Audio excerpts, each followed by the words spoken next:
Eu não sou muito fã do gênero terror, mas é impossível não ter contato com ele, pelo simples motivo dele ter muita exposição. Não importa a mídia ou o lugar do mundo, sempre vai ter alguma obra marcante do gênero. Não só marcante por ser bom, como também marcante por simplesmente fazer parte da história da mídia, ou lugar em que foi expressado. Estou falando sério, esse gênero é até importante para a história do quadrinho brasileiro, e essa superexposição ao gênero é um dos principais motivos do meu preconceito. A maior quantidade de terror que eu tive contato parece só uma gourmetização de assustar alguém vestido de pano. Tipo os filmes do Invocaverso lá, da Invocação do Mal. Então são um monte de fantasmas aleatórios sem significado nenhum, fazendo um monte de bobice por sei lá o que também, digno de alguma criança que quer te assustar vestindo a porcaria de um pano. Com videogame não é diferente. Eles ainda ganham um pouco de desconto da minha parte por você estar jogando. Então existe uma imersão maior. Eu mesmo tive muito pânico jogando Outlast, mas depois que ele passou, só me sobrou um jogo vazio em tudo que tenta, não sendo melhor que um fenômeno paranormal da vida. Dito isso, uma das melhores experiências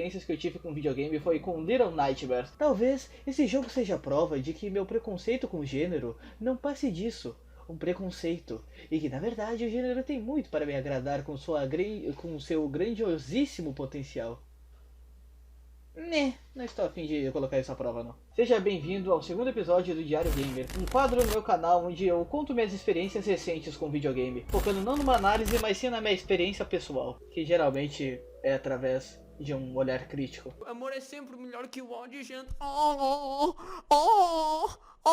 Dando uma pequena sinopse, Little Nightmare conta a história de uma pequena garotinha chamada Six. Ela acorda numa maleta e você como jogador fica confuso, mas pelo visto ela está indo atrás de algo, enquanto sofre de uma intensa fome. Para piorar, o local que ela se encontra é um navio no meio do mar, recheado por criaturas bizarras, e esse é o máximo de sinopse que eu consigo dar sobre esse jogo. Afinal, tudo nele é muito interpretativo, e o legal é você ir descobrindo aos poucos, inclusive sobre as criaturas, o porquê de você estar no navio, e etc, etc. E caso você já esteja suando frio, pensando se esse vídeo pode atrapalhar sua experiência com o jogo, saiba que, caso não tenha jogado, pra tu já deixa avisado, esse vídeo terá muito spoiler, inclusive sobre o segundo jogo, porque muitas das minhas conclusões têm como base ele, até um pouco da HQ, e pelo fato de eu ter que contextualizar meus pensamentos para não parecer um maluco falando ao vento, terei de descrever trechos tanto do primeiro, tanto do primeiro e do segundo jogo, quanto das HQs. Logo, fique por sua conta e risco, maninho. Maninho, cara, que é maninho, mano? Agora, falando da gameplay, Little Nightmare é um jogo de terror e puzzles. Mais especificamente, como eu gosto de chamar, quebra-cabeças de lógica, ou puzzle de lógica. E por que eu digo isso? Simples, o jogo não foca em mecânicas específicas para criar quebra-cabeças cada vez mais elaborados, tipo um portal da vida, com a função de te fazer pensar cada vez mais. Na verdade, o jogo te dá para controlar uma personagem com um objetivo, seguir em frente, mas os seus dotes físicos são limitados e o ambiente é hostil. Então muitas vezes você se verá pensando como chegar num lugar que não alcança, ou por onde pode passar, ou como pegar um certo item sem ser visto. Então, diferentemente de um Silent Hill, você não vai ter que desvendar um poema sobre pássaros para tocar um piano e conseguir uma chave, mesmo que isso não tenha conexão nenhuma, sabe? This one? Yay! I did it!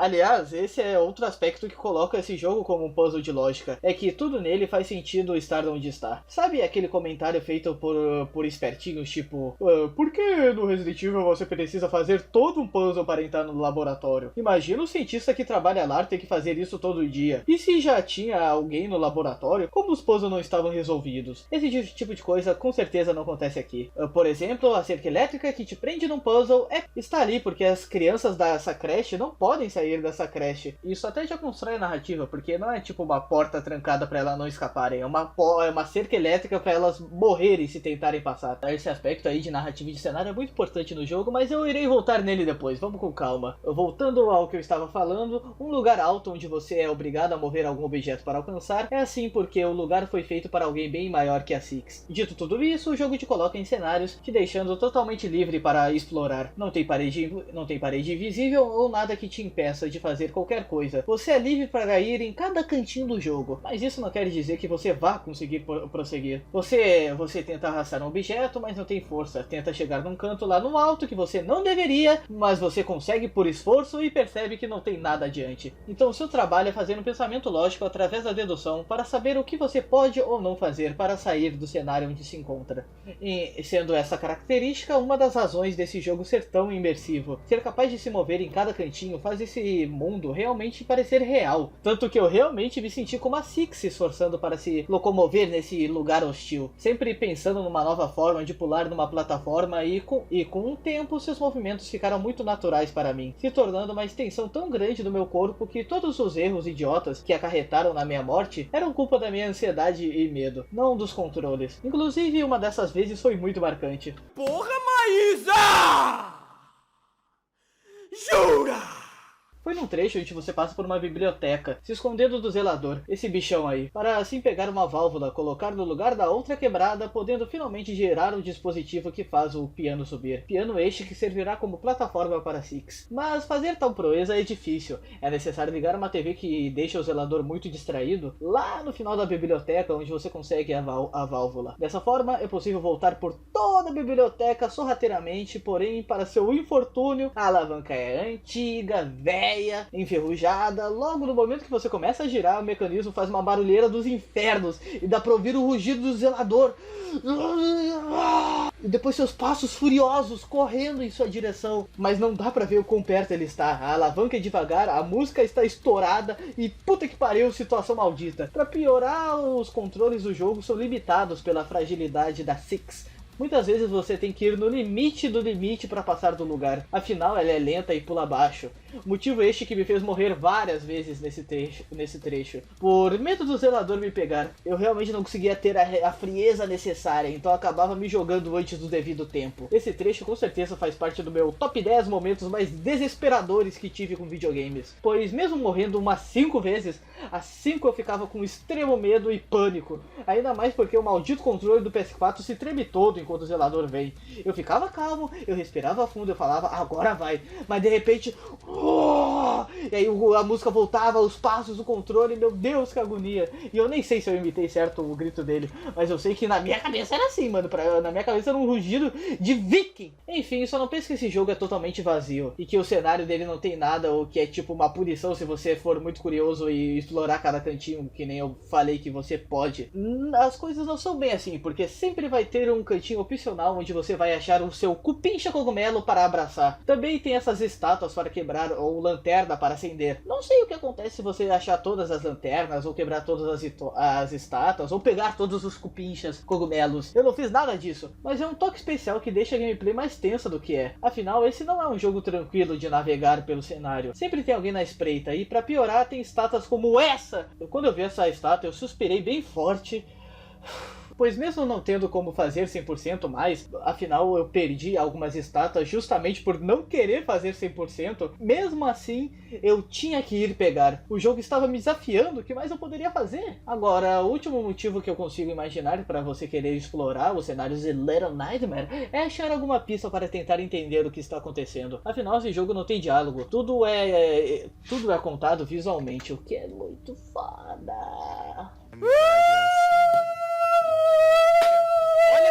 Agora, uma característica muito marcante nesse jogo para o sentimento de imersão, a qual eu gostaria de comentar, é o fato de tudo ser tão grande, então você demora muito para caminhar do ponto A até o ponto B. Eu sei que controlamos uma criança e esse é o motivo para isso, mas o tamanho do mundo de Little Nightmare não é nem um pouco normal. É tudo muito desproporcional, e ainda que o jogo passe uma sensação muito real de quando você caminha com uma criança e a cada 30 passos dela 10 seus são bastante para alcançar, ainda não seria um argumento convincente, porque não é como se os adultos desse jogo fossem proporcionais. Olha o zelador, por exemplo. Inclusive, acredito que essa seja a oportunidade perfeita para comentar um pouco sobre a história do jogo e minha percepção para com ela. Primeiramente, uma das características muito importantes para eu tirar proveito de qualquer obra de terror é o quanto ela é uma perturbação da realidade. E esse jogo atende a esse meu requisito pessoal, sendo uma distorção da visão infantil sobre o mundo adulto. Essa minha impressão sobre o jogo começou com uma sensação específica que o zelador zelador me passou. Parecia muito que ele era a distorção de um antigo sentimento infantil que eu mesmo tinha, de se ver incapaz de alcançar alguma coisa, mas o adulto simplesmente esticando o braço consegue fazer isso. Aqui, literalmente só esticando o braço, pois de fato o zelador nem é maior que a Six, tanto assim,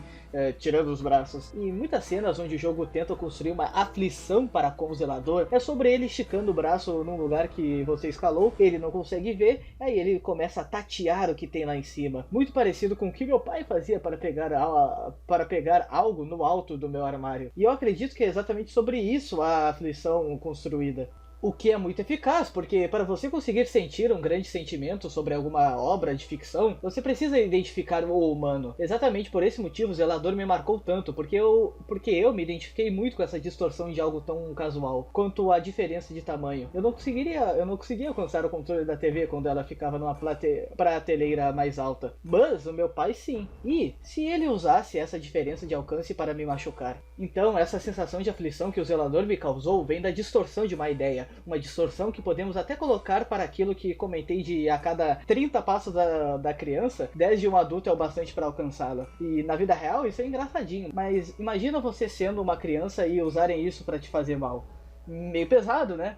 Sim, com certeza, mas a tal distorção do mundo adulto não para nos monstros, não mesmo. Foda-se, Maísa! Jura, porra!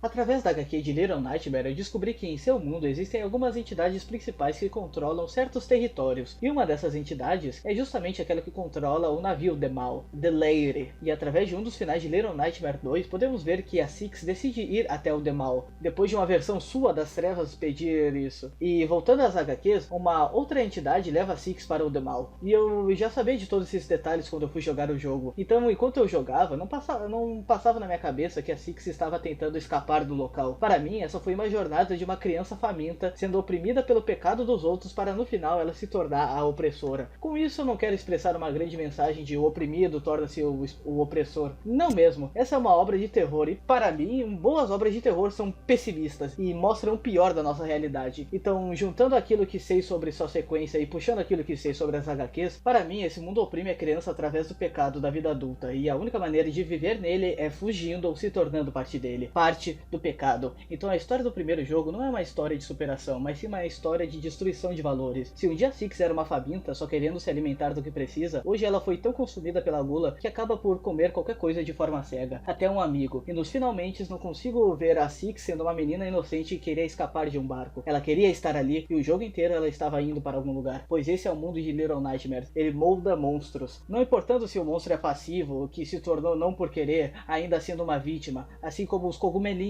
Mesmo assim, você continua sendo mais um monstro criado por esse mundo sem escapatória. Um verdadeiro pesadelo. E aí, pessoas do bem, como é que vocês estão? Eu tô interrompendo o vídeo só pra falar que eu tava aqui editando o vídeo, né, bonitinho, bababá, bibibi. Aí eu tava, né, aqui são os áudios, eu gosto de dividir, eu acho melhor dividir. Aí eu tava aqui, né, Little 1, Little 2, Little 3, Little 4. Aí tu vai aqui, Little 5, Little 6, Little 8? Cadê o 7? Não tem 7. Simplesmente não tem 7. Eu perdi o 7. E o bagulho tá misturado, porque eu fui tentar ver. Eu clico aqui no 5, no de 5. Olha essa porra. E aí a parte que eu perdi é essa daqui. Eu perdi essa parte. Eu aqui editando quase meia-noite. Já é meia-noite essa porra, vai tomar no cu. Pra chegar nessa conclusão aqui, fudeu. Por algum motivo a parte 7 deveria ser a 6 e a 6 tá aqui, tem o 8 e tanto faz, uma merda. Isso aqui é um roteirinho no bloco de notas, rápido pra cacete, improvidadaço, então essa parte vai ser meio merda porque eu tive que fazer com lembrança. Faz tempo pra caralho que eu escrevi esse roteiro, não lembro o que eu disse, eu lembro mais ou menos, aí eu vou ter que, bom, é isso, né?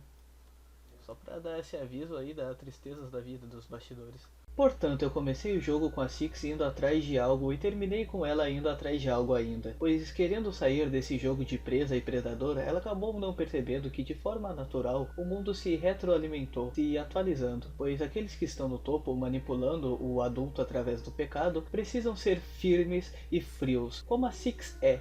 Coisa que a The Lady já não era mais. Ela sentia insegurança, o bastante para esconder seu rosto deformado, mostrando assim uma fraqueza ao qual a Six explora. E no final, muito mais do que a própria Adeleire, a Six se tornou a pura personificação da gula, indo atrás de consumir mais, consumindo o mundo que queria consumir. E ela faz tudo isso de forma muito menos organizada do que a Adeleire, muito provavelmente porque ela é uma criança. Logo, muito provavelmente, a Six é o pequeno pesadelo do título do jogo. Uma pequena que agora continua sem rumo ou esperança, ela apenas tem o poder para não ser caçada. Então, essa é a minha conclusão. A infância em The Little Nightmare é o momento onde você escolhe ser destruído ou destruir, onde as crianças olham os adultos como predadores e detentores do poder, uma ameaça, mas os adultos não são nada porque a hierarquia, o material, tudo aquilo produto do pecado tem muito mais controle do que eles. Então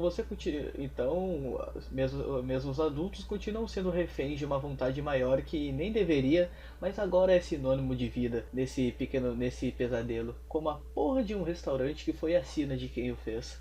Caralho, Maísa!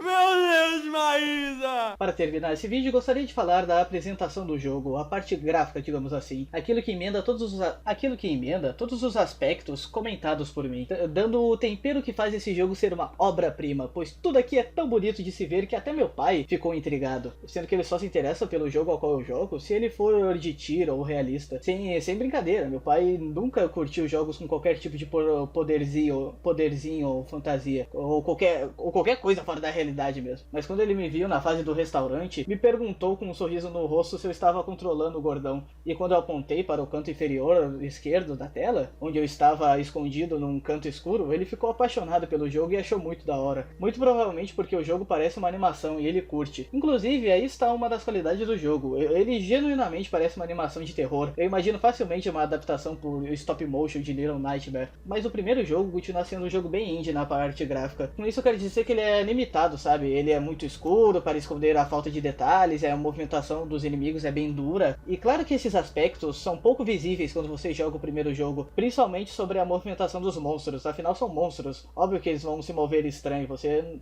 não espera que eles se movam de forma fluida e nem estranha. Mas vendo o segundo jogo que teve mais orçamento, assim tendo uma movimentação e cenários muito mais detalhados, dá pra ver que o primeiro fazia um esforço consciente de esconder seu lado mais feio, usando bem o que tem. Mas de qualquer forma, Little Nightmare não é nem um pouco limitado no quesito direção de arte. Olha essa concepção de cena, é tudo tão bonito e imersivo, porque tudo parece falso, assim como um pesadelo mesmo. Os humanos parecem estar apenas se disfarçando de humanos, e de fato tudo parece somente emular como funcionaria esse cenário, mas não conseguindo e sendo distorcido justamente por isso. Tendo tantas misturas de cenários não naturais, parece até que não houve arquiteto, parece que o lugar simplesmente criou vida e ele funciona do seu próprio modo, onde tudo precisa se moldar a ele. Mas justamente por não fazermos isso, é fácil se sentir incomodado, passando a perfeita sensação de estar explorando um lugar que não devia. E acredito que também muita da imersão é graças ao trabalho de som nesse jogo e a soundtrack, uma tão boa que se não fosse tão incômoda algumas músicas, afinal são feitas para te perturbar, com certeza eu ouviria com mais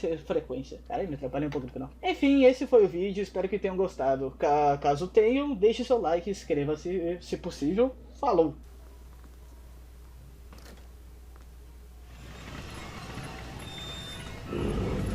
Caralho, não é nem metade do grito que eu fiz. Será que o som da minha TV tava muito alto ou eu sou uma bichinha mesmo? Caramba.